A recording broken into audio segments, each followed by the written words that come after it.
Salut à toutes et à tous, c'est Alex Lag et aujourd'hui on se retrouve pour une nouvelle vidéo un petit peu spéciale et pas du tout prévue.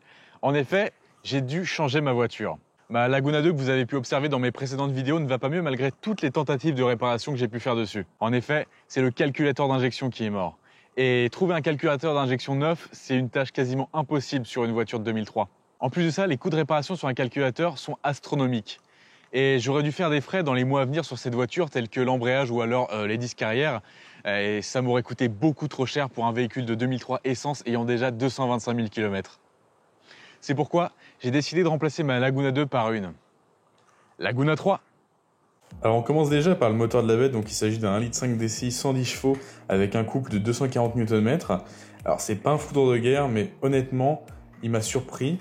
Et en plus, la consommation est vraiment ridicule, de l'ordre de moins de 5 litres au 100 sur autoroute. Autrement dit, ça change du 12 litres au 100 que j'avais sur l'autre Laguna. Donc la finition de la voiture est la Black Edition. Ce qui change par rapport à la version normale, c'est le pare-choc avant avec des petites aérations sur les côtés. Donc c'est un look GT, même si bon, 1,5 litre DCI, voilà. En plus de ça, il y a des petits lafards qui sont absolument inutiles puisqu'il n'y a rien pour essuyer l'eau après. Ce qui change aussi, c'est le fond des phares avant qui est teint en noir. Donc elle a des jantes alu 16 pouces, avec des feux stop arrière à LED. Donc ce qui est compliqué, c'est que quand ça grille, il faut changer tout le bloc optique. Elle est équipée d'un crochet d'attelage ainsi que de radars de recul.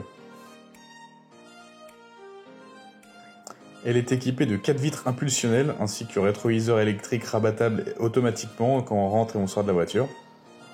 Aussi équipée d'un magnifique tapis de sol Kangoo.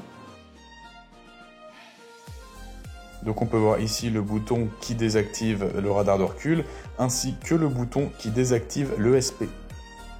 Elle possède aussi l'allumage des phares automatiques ainsi que les essuie-glaces automatiques. Elle est équipée du système audio 3D Sound by Arcamis. Donc tout simplement c'est juste qu'il y a une enceinte en plus au milieu du tableau de bord juste au-dessus de l'afficheur. Tout ce que je peux vous dire, c'est que le son est quand même bien meilleur que dans une voiture classique.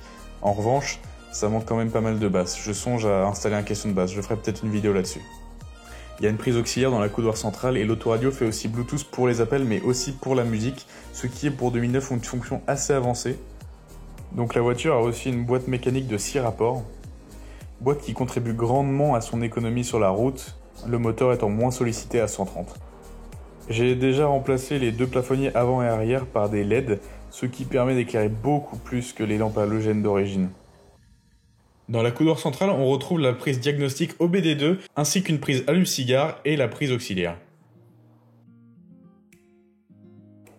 Il y a bien sûr un limiteur et un régulateur de vitesse, et le bouton est ici, ainsi que la climatisation automatique Bizone.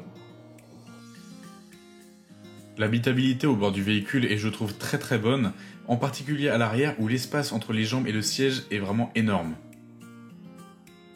Bon, le coffre est déjà rempli de bordel, mais je peux vous assurer que sa capacité est plutôt énorme. Elle est même plus grande que celle de la Laguna 2.